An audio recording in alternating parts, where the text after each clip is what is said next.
Hello students, good morning all of you. देखो बच्चों, अपन लोगों ने चैप्टर नंबर 1 अपना स्टार्ट कर रखा है, जिसके अंदर आज की अपनी जो क्लास होगी बच्चों, वो एक बहुत ही इंटरेस्टेड सा बिल्कुल छोटा सा एक डेरिवेशन करेंगे टॉपिक होने वाला है अपना। वो है एक समान विद्युत क्षेत्र में कोई विद्युत द्विध्रुव रखा होता है, उस पर बल आघूर्ण अपन को ज्ञात करना है। ठीक है, तो बहुत ही इंटरेस्टेड टॉपिक है, अपन लोग स्टार्ट करते हैं। उससे पहले देखो बच्चों, आप लोगों को अपनी पढ़ाई के साथ कोई कॉम्प्रोमाइज़ नहीं करना है, अपनी पढ़ाई को कंटिन्यू रखना है। जैसे जैसे आप लोगों की क्लासें हो रही है, जिस सब्जेक्ट की आप लोगों की क्लास हो रही है, चल रही है, उस सब्जेक्ट को आप लोग साथ साथ में तैयार करते चले। क्योंकि बच्चों देखो, आपकी स्कूल ओपन जब भी होगी, आप लोगों की एग्ज़ाम होगी, तो आप लोगों को उसके बाद में एक साथ पूरा बर्डन आप लोगों के साथ पे सर पे आ जाएगा। तो इसलिए धीरे धीरे अपनी पढ़ाई को कंटिन्यू रखिए, अपने टाइम को, जो टाइम है इसको वेस्ट नहीं जाने दें। क्योंकि देखो, जैसे इस साल बच्चे उनको प्रमोट किया गया, तो प्रमोट में किसी को कोई भी नुकसान नहीं है, गवर्नमेंट को कोई नुकसान नहीं होने वाला। जो नुकसान होगा बच्चों, वो आप लोगों को ही होने वाला है। इसलिए स्कूल ने ये सब चीज़ें ध्यान में रखते हुए आप लोगों की ऑनलाइन क्लास स्टार्ट कर रखी है, ताकि आप लोगों की जो पढ़ाई है वो डिस्टर्ब नहीं हो सकी। और आपके जो मेन सब्जेक्ट हैं, उन सभी सब्जेक्ट्स की ऑनलाइन क्लासें लग रही हैं। ठीक है, तो इसलिए आप लोगों को अपनी पढ़ाई को ध्यान में रखते हुए, अपने भविष्य को ध्यान में रखते हुए अपनी पढ़ाई को कंटिन्यू रखना है। क्योंकि अगर आप लोग थोड़ी सी भी अब गलती करते हो, क्योंकि आपकी जब ये जो गलती होगी, आप लोग नहीं पढ़ रहे, क्योंकि 11th क्लास आप लोगों ने ख़राब की, 12th क्लास भी आप लोग ख़राब कर दोगे, तो ये जो टाइम है ये वापस नहीं आने वाला है। ठीक है, अब टाइम ख़राब करोगे तो ऐसे मान लो आप लोग अपने भविष्य के साथ में खेल रहे हो। क्योंकि मैं आप लोगों को क्लास के अंदर भी, जब ऑफलाइन अपनी क्लास चलती है तभी भी आप लोगों को बताता हूँ कि यही 1-2 साल होते हैं बच्चों आप लोगों के पास। अगर अब इन 1-2 साल में आप लोग बहुत अच्छे तरीके से पढ़ते हो, बहुत अच्छी मेहनत करते हो, ठीक है, तो आप लोगों का फ्यूचर है वो बहुत ही ब्राइट होने वाला है। क्योंकि आप लोगों को पता है कि सूरज की तरह चमकने के लिए पहले उसकी तरह आपको तपना पड़ेगा। ठीक है, तो इसलिए एक बेहतर कल के लिए आप लोगों को आज ही उड़ान भरनी होगी। ठीक है, तो एक ये मेरा फेवरेट क्वार्टो भी है, ठीक है, फेवरेट लाइन है मेरी एक ये, कि एक बेहतर कल के लिए आज ही उड़ान भरें। ठीक है, तो इस चीज़ को आप लोग ध्यान में रखते हुए अपनी पढ़ाई जो है उसको सुचारू रूप से चालू रखें। जिस प्रकार से ऑफलाइन आप लोगों की क्लास होती थी, आप लोग पढ़ते थे, एक कंपटीशन था, क्योंकि कुछ एक बच्चे जो हैं वो बहुत अच्छे ढंग से पढ़ रहे हैं। ठीक है, कुछ बच्चे जो हैं वो बस फोकट में ऐसी वीडियो को ऐसी देख के कि हाँ ये टॉपिक है, चले जाते हैं। ठीक है, तो इसलिए सभी क्लासेज आप लोगों को लेनी बहुत ज़रूरी है। क्योंकि जैसे स्कूल से हम लोग भी, स्कूल भी आप लोगों के लिए इतनी मेहनत की जा रही है कि आप लोगों की पढ़ाई है वो ख़राब नहीं हो, आप लोगों का ये सेशन ख़राब नहीं जाए। तो आप लोगों को भी थोड़ा सा ध्यान में रखते हुए इस चीज़ को और पढ़ना है। ठीक है बच्चों, चलो अपन स्टार्ट करते हैं अपना टॉपिक। एक समान विद्युत क्षेत्र में कोई विद्युत द्विध्रुव रखा हुआ होता है, तो उस पर कितना बल आघूर्ण लगता है, ये अपन लोगों को फाइंड करना है। ठीक है, तो सबसे पहले बच्चों में एक समान विद्युत क्षेत्र बनाता हूं, उसके अंदर विद्युत द्विध्रुव को अपन लोग रखेंगे। ठीक है, तो मान लो ये कोई एक समान विद्युत क्षेत्र है, दिख रहा है ना, ये एक समान विद्युत क्षेत्र है।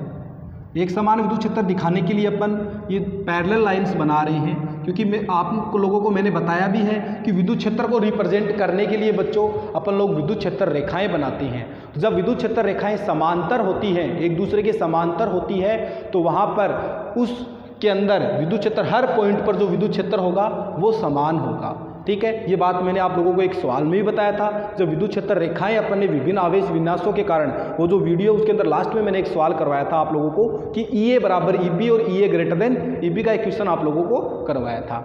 ठीक है, तो ये विद्युत क्षेत्र रेखाएं देखो, मैं समांतर विद्युत क्षेत्र रेखाएं बना रहा हूँ जो रिप्रेजेंट कर रही है कि यहाँ पर विद्युत क्षेत्र है बच्चों वो एक समान है। ठीक है, कैसा विद्युत क्षेत्र है, एक समान विद्युत क्षेत्र है।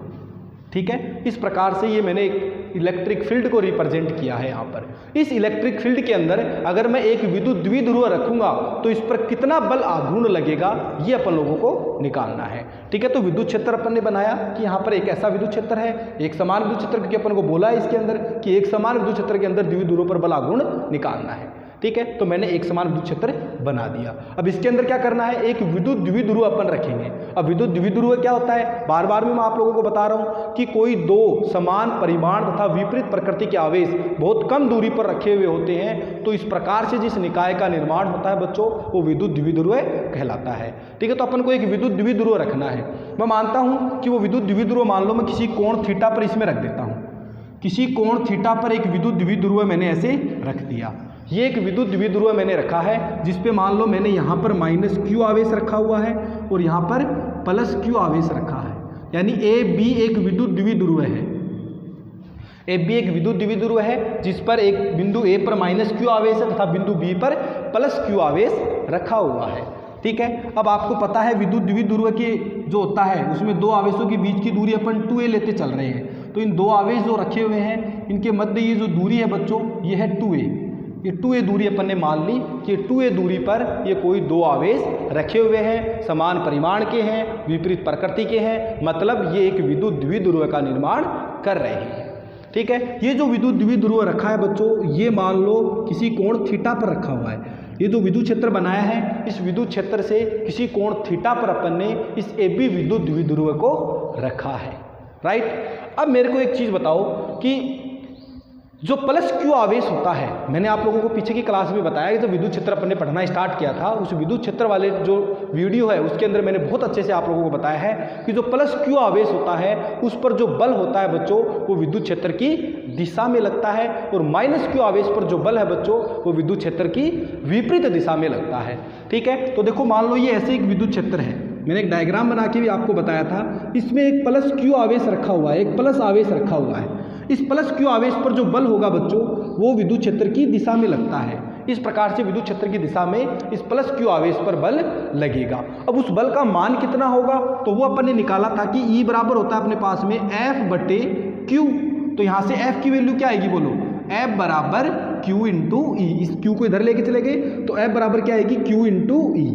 तो विद्युत क्षेत्र में कोई आवेश रखा हुआ होता है तो उस पर बल कितना आता है बच्चों, F equal to Q into E. अगर वो प्लस आवेश है, धनात्मक आवेश है, तो वो जो बल होगा उसकी दिशा विद्युत क्षेत्र की दिशा में होगी, और अगर वो माइनस आवेश है तो उस पर जो बल होगा बच्चों वो विद्युत क्षेत्र की विपरीत दिशा में होगा।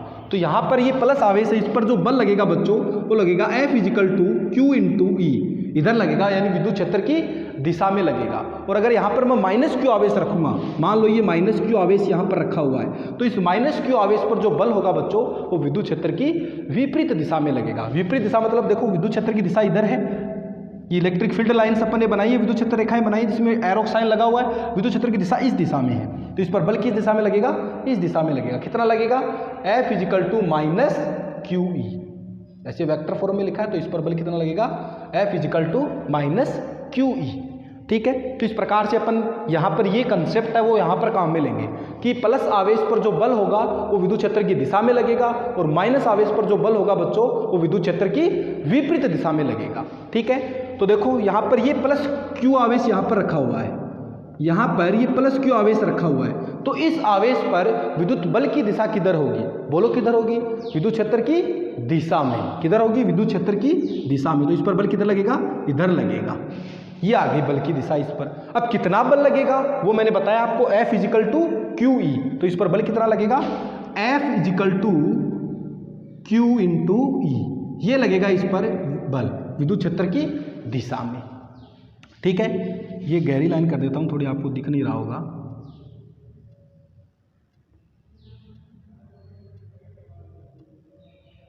ये ठीक है, और माइनस क्यू आवेश पर जो बल है उसकी दिशा मैंने अभी अभी बताई, किस दिशा में बल लगेगा बच्चों, विद्युत क्षेत्र की विपरीत दिशा में। तो इस पर बल किधर लगेगा, इस साइड में। कितना लगेगा, F equal to minus Q into E. कितना बल लगेगा बच्चों, F equal to minus Q into E. तो इस प्रकार से अपन ने ये डायग्राम बनाया जिसके अंदर मैंने आप लोगों को बताया कि कोई विद्युत द्विध्रुव है जिनके दोनों आवेश हैं उनके मध्य की जो दूरी है बच्चों वो 2a दे रखी है, जिसके बिंदु A पर माइनस क्यू आवेश स्थित है और बिंदु B पर प्लस क्यू आवेश स्थित है। ठीक है, प्लस क्यू आवेश पर जो बल होता है बच्चों वो विद्युत क्षेत्र की दिशा में लगता है, और माइनस क्यू आवेश पर जो बल है वो विद्युत क्षेत्र की विपरीत दिशा में लगता है। ठीक है, ये कॉन्सेप्ट अपन ने काम में लेके ये डायग्राम है ये मैंने बनाया है। ठीक है, अब यही चीज़ मैं यहाँ पर थ्योरी में आप लोगों को लिखवाने वाला हूँ कि अपने डायग्राम की रचना हुई कि डायग्राम अपन को इस प्रकार से बनाना है। ठीक है, अगर ये डायग्राम समझ में आ गया तो ये डेरिवेशन बहुत बड़ा नहीं है, 3-4 लाइन में डेरिवेशन खत्म हो जाएगा। बस इसमें थोड़ा सा थ्योरेटिकल पोर्शन है ज़्यादा, तो वो लिखना अपन को पड़ेगा। ठीक है, तो देखो सबसे पहले अपन लिखते हैं कि माना ए बी एक विद्युत द्विध्रुव है, ए बी एक विद्युत द्विध्रुव है। देखो ए बी एक विद्युत द्विध्रुव है जो किसी एक समान विद्युत क्षेत्र ई में थीटा कोण पर रखा हुआ है। एक विद्युत द्विध्रुव ए बी एक समान विद्युत क्षेत्र में थीटा कोण पर रखा हुआ है। तो मैं ये लिखने वाला हूं, माना ए बी एक विद्युत द्विध्रुव है जो एक समान विद्युत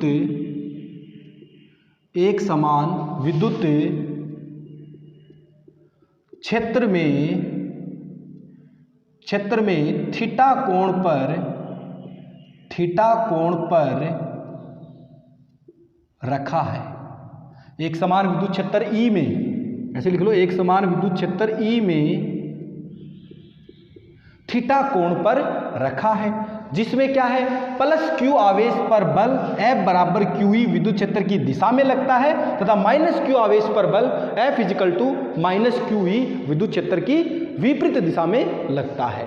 ठीक है, विद्युत क्षेत्र में रखा है प्लस क्यू आवेश पर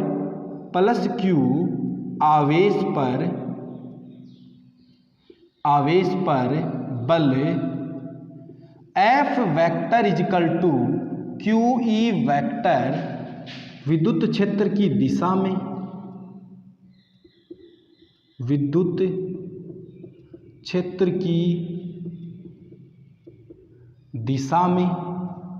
तथा F तथा माइनस क्यू आवेश पर बल F वेक्टर बराबर माइनस QE विद्युत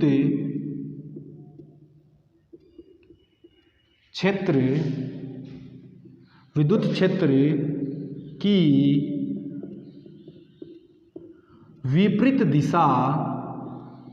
विपरीत दिशा में लगता है। क्या हुआ बच्चों, क्या लिखा कि विद्युत क्षेत्र में रखे हुए जो विद्युत द्विध्रुव है उसके प्लस क्यू आवेश पर जो बल है वो विद्युत क्षेत्र की दिशा में लगता है और माइनस क्यू आवेश पर जो बल होगा बच्चों वो विद्युत क्षेत्र की विपरीत दिशा में होगा। राइट, देखो लाइट चलेगी, थोड़ी गर्मी। ठीक है, ये अपनी बात है। अब देखो बच्चों एक चीज बताओ, ये जो बल है ये इस पर इधर की ओर लग रहा है और ये बल इस पर इस साइड में लग रहा है। तो मान लो कि एक विद्युत द्विध्रुव है जो इस प्रकार से रखा हुआ है। ठीक है, एक बल इस पर इधर लग रहा है, इस प्रकार से एक रस्सी बांध रखी है, मान लो इधर से खींच रहे हैं, और एक बल इस पर इधर लगा के इस तरह खींच रहे हैं। तो इस तरीके से खींचेंगे अपन तो क्या होगा, देखो कोई भी एक वस्तु होती है उस पर इधर की ओर जितना बल लग रहा है उतना इधर बल लगेगा, तो उस पर कुल बल कितना लग रहा है, कुल बल अगर अपन निकालेंगे यानी इस विद्युत द्विध्रुव पर अपन कुल बल निकालेंगे तो वो कितना आएगा देखो। ठीक है, विद्युत द्विध्रुव पर अतः विद्युत द्विध्रुव पर परिणामी बल क्या आएगा बोलो, F नेट क्या आएगा बोलो, क्या आएगा, QE प्लस माइनस QE, दोनों बल को जोड़ दो, परिणामी बल निकालेंगे तो दोनों बलों को जोड़ देंगे। एक तो क्या है QE बल है और एक क्या है माइनस QE बल है, तो दोनों एक दूसरे को कैंसिल आउट कर देंगे तो क्या आएगा, F नेट क्या आ जाएगा बच्चों, F नेट क्या आ जाएगा 0। तो ये चीज़ आपको ध्यान में रखनी है कि कोई भी विद्युत द्विध्रुव है जो एक समान विद्युत क्षेत्र में अगर रखा हुआ है तो उस पर जो परिणामी बल है बच्चों वो कितना लगेगा, 0 लगेगा। ये एक नंबर का बहुत ही अच्छा क्वेश्चन बनता है, छोटा क्वेश्चन एक नंबर का, कि किसी एक समान विद्युत क्षेत्र में रखे विद्युत द्विध्रुव पर कुल बल कितना होगा या नेट बल कितना लगता है, परिणामी बल कितना लगता है, तो कितना आएगा बच्चों, 0 आएगा। एक नंबर का बहुत ही इंटरेस्टेड बहुत ही इंपॉर्टेंट क्वेश्चन बन रहा है। कैसे होगा 0, आप लोग सोच के देखो कि रस्सी वाला गेम होता है, उसके अंदर इधर से अपन किसी बल से खींच रहे हैं और इधर से किसी बल से खींच रहे हैं। ठीक है, दोनों साइड मान लो 10 न्यूटन का, इधर भी 10 न्यूटन का बल लगा रखा है और इधर भी 10 न्यूटन का बल लगा रखा है, दोनों साइड से 10-10 न्यूटन के बल से इसको खींचा जा रहा है। ठीक है, तो इस पर परिणामी बल कितना लगेगा बोलो, 0 लगेगा। क्यों, क्योंकि देखो इधर भी 10 न्यूटन बल से खींच रहे हैं, इधर भी 10 न्यूटन बल से खींच रहे हैं, ऐसे पकड़ के दोनों साइड से अपन ने खींच रखा, बराबर बल लगा रखा है, तो ये गति नहीं करेगा। इसका मतलब किधर भी मोशन नहीं करेगा, इसका मतलब स्थानांतरित गति इसकी नहीं होगी। इसका मतलब बच्चों इस पर जो बल होगा कुल बल होगा, नेट बल होगा, नेट फोर्स होगा, एफ नेट होगा, वो कितना होगा? 0 होगा। ठीक है, तो ये ध्यान रखना कि कोई विद्युत द्विध्रुव एक समान विद्युत क्षेत्र में अगर रखा हुआ है तो उस पर जो परिणामी बल लगेगा बच्चों वो कितना लगेगा? 0 लगेगा।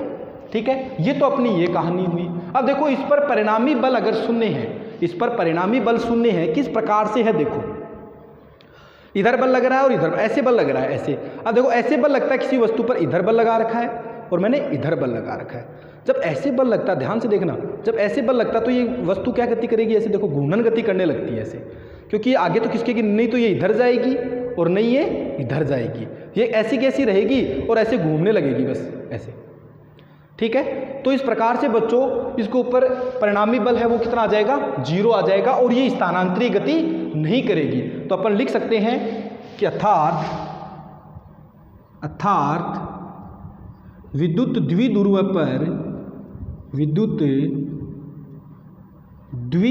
पर परिणामी बल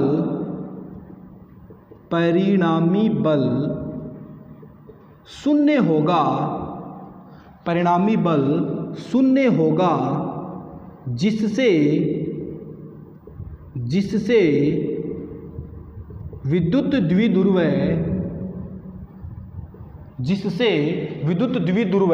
स्थानांतरीय गति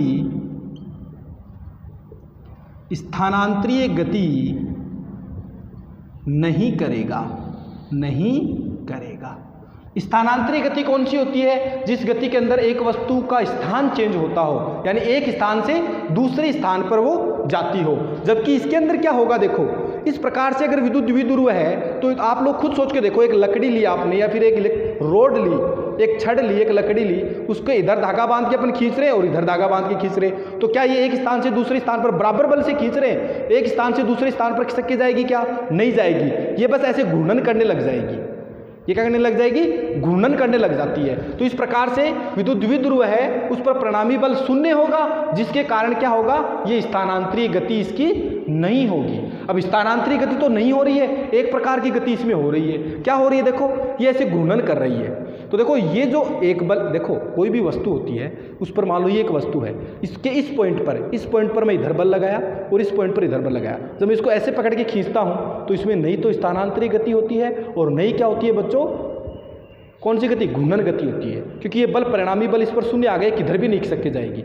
लेकिन देखो एक बल तो यहाँ लग रहा है, एक बल यहाँ लग रहा है, ठीक है, यानी इधर लग रहा है और एक बल इस पॉइंट पर यहाँ लग रहा है। तो क्या होगा देखो, ये आगे पीछे तो नहीं चलेगी कहीं भी, लेकिन ये घूमने लग जाएगी। यानी ये जो दोनों बल लग रहे हैं ना, ये एक युग्म का निर्माण कर लेते हैं, एक बल युग्म का एक पेड़ बना लेते हैं। एक इधर बल लग रहा है, एक इधर बल लग रहा है, तो 2 बल लग रहे हैं, तो लाइन ऑफ दिन की रेखा है वो अलग अलग है, एक तो इधर इस रेखा पे लग रहा है और एक इस रेखा पे लग रहा है, यानी ये सरेखीय नहीं है। अगर सरेखीय होगा तो वो वस्तु नहीं तो स्थानांतरीय गति करेगी और नहीं घूर्णन गति करेगी। लेकिन ये जो दोनों बल लग रहे हैं ये एक ही रेखा के अंदर नहीं स्थित है, जिसके कारण क्या होगा, ये स्थानांतरीय गति तो नहीं करेगी, लेकिन ये एक प्रकार की और गति करने लगती है। वो कौन सी होती है? घूर्णन गति करने लगती है। ठीक है, यानी क्या होगा, इस वस्तु ये जो बल लग रहे हैं बच्चों, ये क्या करते हैं, एक बल युग्म का निर्माण कर लेते हैं सरेखीय नहीं होने के कारण, जिससे क्या होगा कि ये इस वस्तु को घूर्णन गति कराएगा। इस विद्युत द्विध्रुव को क्या करेगा, ये ऐसे घूर्णन कराएगा।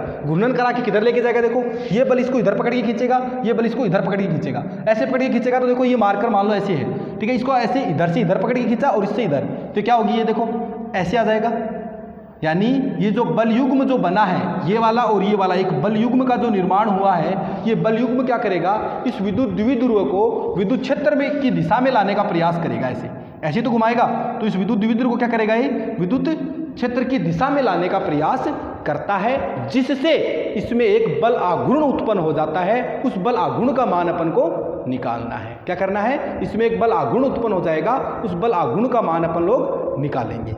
ठीक है, तो यहाँ तक आप लोगों ने नोट कर लिया होगा। अभी तक यहाँ तक अपन ने क्या देखा है कि ये जो विद्युत द्विध्रुव है, ये इस एक समान विद्युत क्षेत्र में अगर रखा हुआ है तो इस पर नेट बल कितना लग रहा है वो अपन ने निकाला है। तो नेट बल कितना होगा बच्चों, 0 होगा। क्यों होगा वो मैंने आप लोगों को बता दिया कि प्लस क्यू आवेश पर जो बल लगेगा वो विद्युत क्षेत्र की दिशा में लगेगा और माइनस क्यू आवेश पर जो बल लगेगा वो विद्युत क्षेत्र की विपरीत दिशा में लगेगा। और दोनों का परिमाण समान है तो दोनों को ऐड करेंगे, जोड़ेंगे परिणामी निकालने के लिए, तो क्या आ जाएगा, वो 0 आ जाएगा। ये लो, ठीक है, ये कहानी। अब देखो आगे अपन लिखते हैं, यहां से अपने ये बात एक समझ में आई कि विद्युत द्विध्रुव है वो स्थानांतरित गति नहीं कर पाएगा। क्यों नहीं कर पाएगा? क्योंकि बच्चों ये जो बल लग रहे हैं इनकी क्रिया रेखा एक नहीं है, ठीक, बलयुग्म का निर्माण कर रहे हैं। ठीक है, तो अपन लिख सकते हैं कि क्या हुआ, यहां पर अपन ने लिखा कि विद्युत द्विध्रुव स्थानांतरित गति नहीं करेगा, परंतु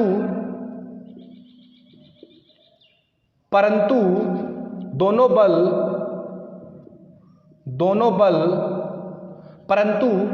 बल सरेखीय नहीं है,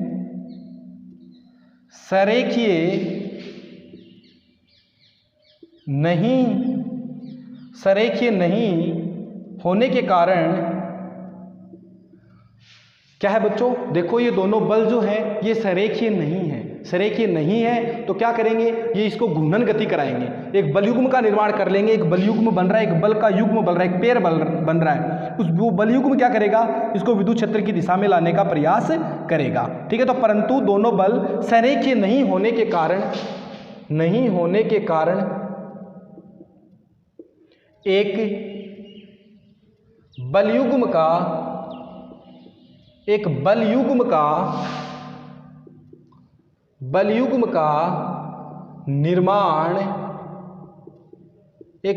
का निर्माण करते हैं। दोनों बल सरेखीय नहीं है, तो सरेखीय नहीं होने के कारण क्या करेंगे, ये एक बलयुग्म का निर्माण करेंगे, जो क्या करेगा, इस विद्युत द्विध्रुव को विद्युत क्षेत्र की दिशा में लाने का प्रयास करेगा। ठीक है, जो बलयुग्म का निर्माण करते हैं, जो इस विद्युत द्विध्रुव को विद्युत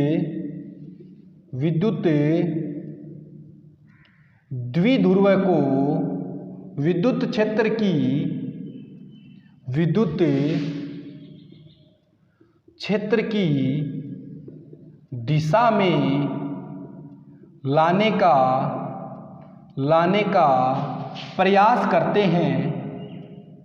प्रयास करते हैं।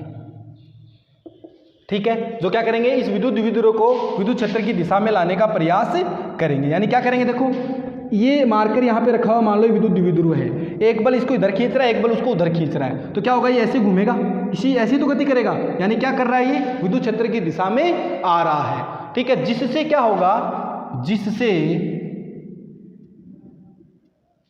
एक बलाघूर्ण उत्पन्न होता है।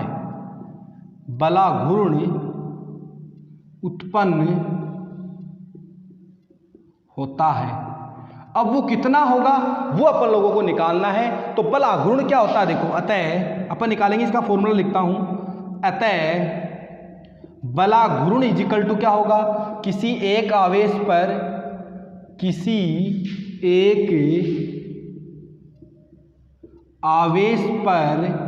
बल गुणा, देखो बलाघूर्ण क्या होता है, कोई एक आवेश है, इन दोनों में से कोई एक आवेश लेंगे, उस पर जितना बल लगेगा वो इनटू इन दोनों आवेशों की जो बलों की क्रिया रेखा है, उन क्रिया रेखाओं के मध्य लंबवत दूरी।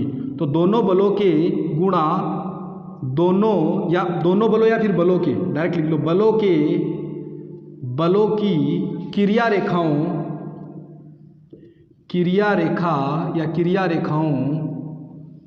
के मध्य लंबवत दूरी।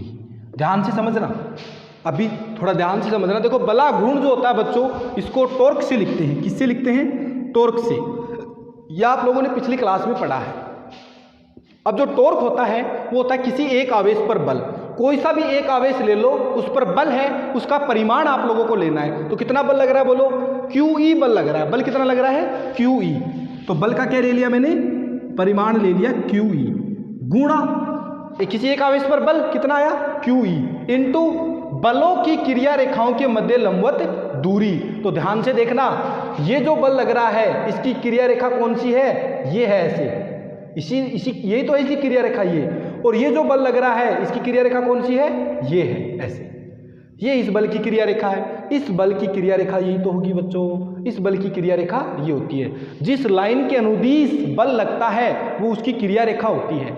अब ये किस लाइन के अनुदिश लग रहा है, इस लाइन के अनुदिश लग रहा है। और ये किस लाइन के, इस लाइन के अनुदिश ऐसे लग रहा है। तो इसकी क्रिया रेखा तो ये हुई और इसकी क्रिया रेखा ये हुई। अब इन दोनों के मध्य की लंबवत दूरी चाहिए अपन को, तो लंबवत दूरी कौन सी आएगी बच्चों? क्या ये आएगी? क्या ये इन दोनों के मध्य की लंबवत दूरी है? ये, अरे दो लाइनें जो होती है मान लो इस प्रकार से हैं, दो लाइनें, इनके मध्य की लंबवत दूरी ये, इनके मध्य की लंबवत दूरी ये, ठीक है। तो देखो मैं इसको बताता हूं आप लोगों को, ये विद्युत द्विध्रुव है, यहां पर मान लो ये विद्युत द्विध्रुव है, ठीक है। ये डॉट डॉट लाइन है और ये भी डॉट डॉट लाइन है।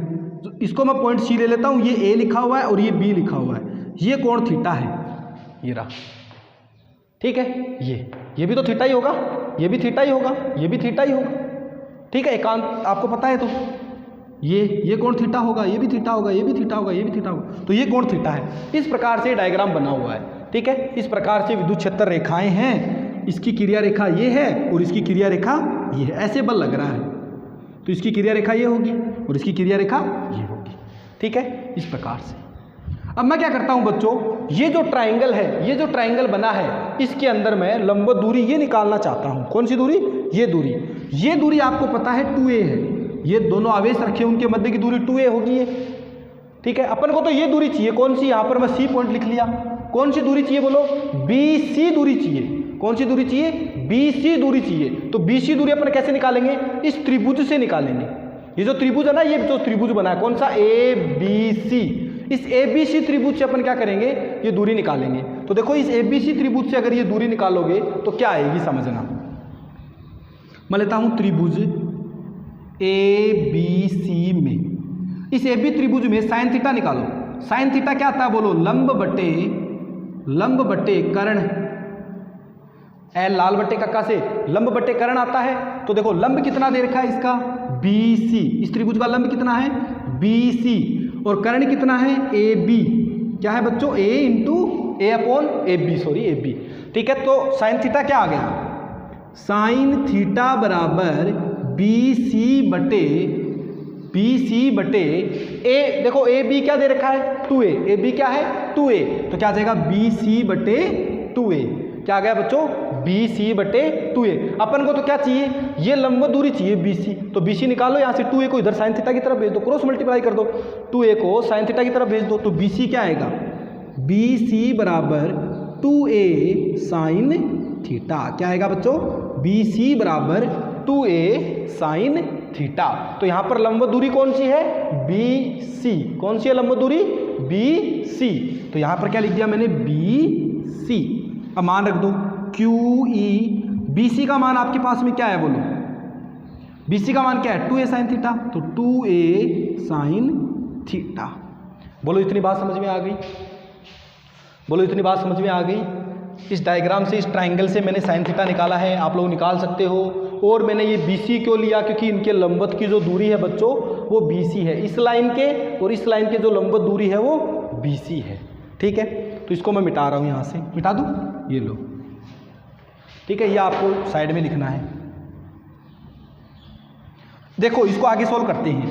टॉर्क बराबर Q, देखो, और 2a को मैं एक साथ लिख लेता हूँ, Q को और 2a को एक साथ लिख लेता हूँ। आपको समझ में आ गया होगा क्यों लिखा है। E और साइन थीटा को यहाँ लिख लिया। अब आपको पता है बच्चों P बराबर होता है Q इंटू 2a। अरे द्विध्रुव आघूर्ण नहीं होता क्या? Q into 2a। तो इस Q इंटू 2a की जगह मैं क्या लिख सकता हूँ? P लिख सकता हूँ इसकी जगह, और E है ही, और साइन थीटा। तो ये अपने पास में फॉर्मूला निकल के आ गया, टॉर्क बराबर PE साइन थीटा, ठीक है बच्चों। ये अपने पास में फॉर्मूला निकल के आ गया। इसका अगर मैं सदिश रूप लिखूंगा तो किस प्रकार से मैं लिखता हूं वो करता हूं। आप यहां से इसको नोट कर लिया हो तो मैं मिटा रहा हूं। देखो इसका सदिश रूप क्या आएगा, इसका सदिश रूप क्या आएगा वो लिखना है अपन। इसी का, इस फॉर्मूले का सदिश रूप, सदिश रूप, इसका सदिश रूप क्या आएगा? देखो टॉर्क बराबर, टॉर्क एक वेक्टर क्वांटिटी होती है, बल आघूर्ण, सदिश टॉर्क बराबर। अब देखो जब दो क्वांटिटी होती है उनके साथ में साइन थीटा मल्टीप्लाई होता है तो वो क्रॉस प्रोडक्ट से अपन व्यक्त करते हैं। किस प्रकार से? देखो P vector cross E vector. अगर इस प्रकार से लिखा हुआ रहता है तो आप उसको क्या लिखते हो? P साइन थीटा ही तो लिखते हो। देखो बच्चों A vector cross B vector क्या होता है? A B साइन थीटा ही तो होता है। तो इस प्रकार से मैंने इसको क्या लिख दिया? A B P sine theta क्या लिख दिया, पी क्रॉस ई लिख दिया। ठीक है, तो ये इसका क्या आ गया बच्चों, वेक्टर फॉर्म आ गया। उम्मीद करता हूँ कि ये टॉपिक आपको आसानी से समझ में आया होगा। ये है बच्चों इसका इंपॉर्टेंट फॉर्मूला। देखो मैंने बोला था 3-4 लाइन में डेरिवेशन खत्म हो जाएगा, बाकी तो थ्योरी थी, डेरिवेशन तो इतना सा ही था। ठीक है, ये आप लोग नोट करो फटाफट, फिर आप लोगों को मैं 2-3 स्थितियाँ और बताता हूँ, 3 स्थितियाँ और देखते हैं अपन, जहाँ से भी कभी कभी एक आधा क्वेश्चन बन जाता है। ठीक है, तो आप लोग फटाफट नोट करो इसको, वीडियो को पॉज कर सकते हो, मैं मार्कर के अंदर फटाफट से डाल देता हूँ। फटाफट नोट करो बच्चों।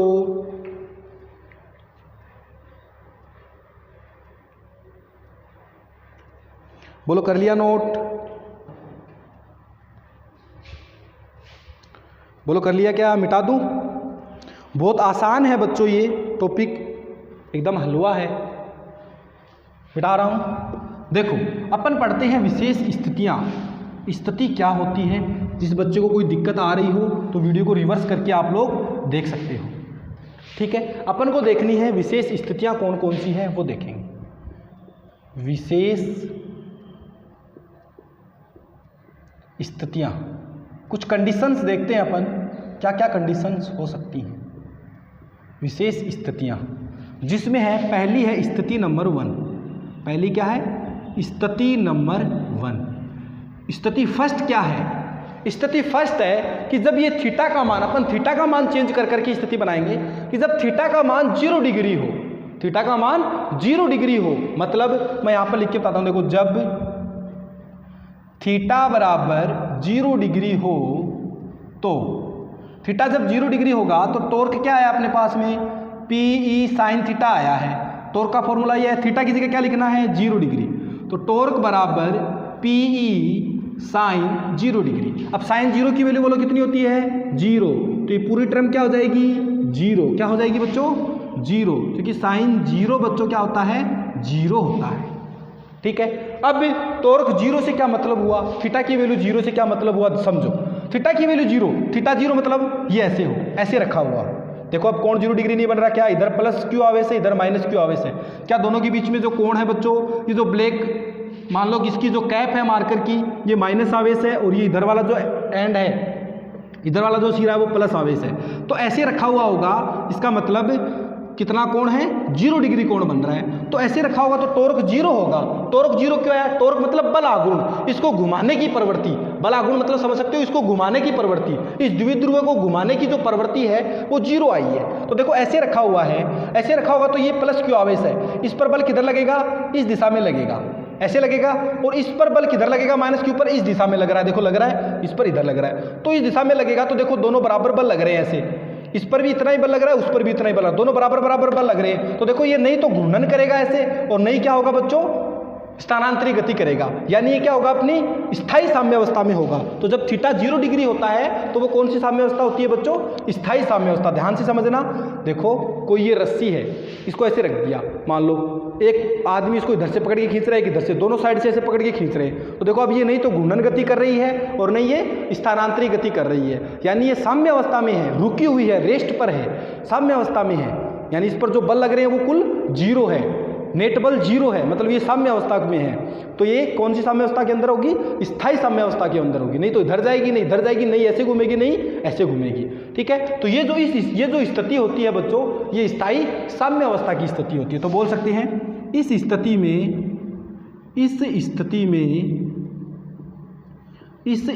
में द्विध्रुव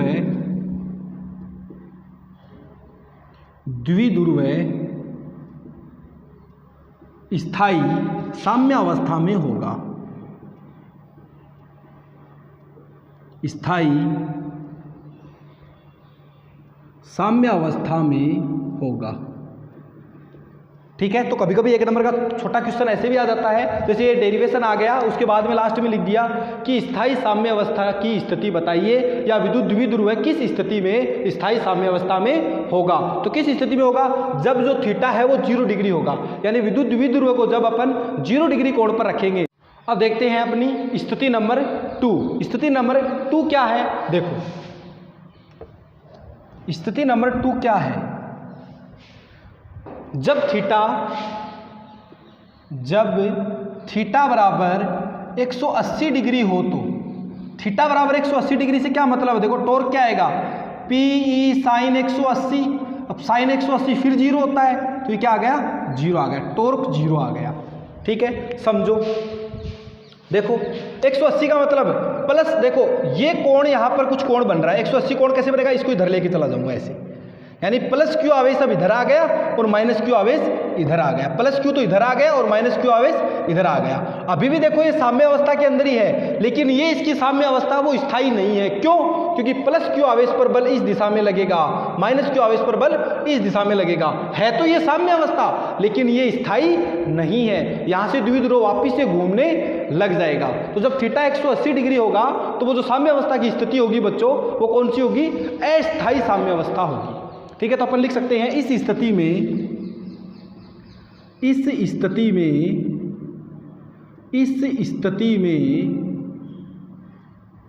द्विध्रुव अस्थायी साम्य अवस्था में होगा। यानी इस स्थिति में क्या होगा, द्विध्रुव अस्थायी साम्य अवस्था के अंदर होगा। कौन सी स्थिति में, जब थीटा बराबर 180 डिग्री हो। ठीक है, नोट कर लो फटाफट, कर लिया नोट। ये स्थिति नंबर 2 है बच्चों। ठीक है, अब अपन देखेंगे स्थिति नंबर 3। स्थिति नंबर 3 क्या है, देखो स्थिति नंबर 3 है जब थीटा बराबर 90 डिग्री हो तो, 90 डिग्री हो तो, थीटा बराबर 90 डिग्री से मतलब टॉर्क बराबर पी ई साइन 90 डिग्री। अब साइन 90 कितना होता है रे बच्चों, साइन 90 जो होता है वो 1 होता है, ये बात आपको पता है। तो टॉर्क यहाँ पर मैक्सिमम टॉर्क आएगा, कितना आएगा, P इंटू ई। जब अपन द्विध्रुव को 90 डिग्री कोण पर रखेंगे, किसके साथ में, विद्युत क्षेत्र के साथ 90 डिग्री कोण पर रखेंगे, 90 डिग्री एंगल पर रखेंगे, तो जो टॉर्क आएगा वो मैक्सिमम आएगा। कैसे, देखो मान लो 90 डिग्री मतलब ऐसे, ये कोण 90 डिग्री बन रहा है, ये थीटा 90 डिग्री नहीं बन रहा क्या, इस प्रकार से अपन रखेंगे इसको जब 90 डिग्री पर, तो बल आघूर्ण जो होगा बच्चों, टॉर्क जो होगा वो क्या आएगा, मैक्सिमम आएगा। क्योंकि ये देखो इधर बल, इस पर इधर बल लगेगा, इस पर इधर बल लगेगा, ऐसे आएगा, घूमेगा ऐसे, तो मैक्सिमम बल आघूर्ण आएगा जब इसको अपन 90 डिग्री पर रखेंगे। ठीक है बच्चों, तो आज के लिए बच्चों बस इतना, यहाँ पर अपना ये टॉपिक खत्म होता है। ठीक है, उम्मीद करता हूँ कि आप लोगों को समझ में आया होगा। कहीं कोई दिक्कत हो तो आप लोग पूछ सकते हो। ठीक है, दूसरी बात, वीडियो को थोड़ा सा रिवर्स करके भी देख सकते हो। ठीक है, तो आज के लिए बच्चों बस इतना, बाकी रहेगा कल।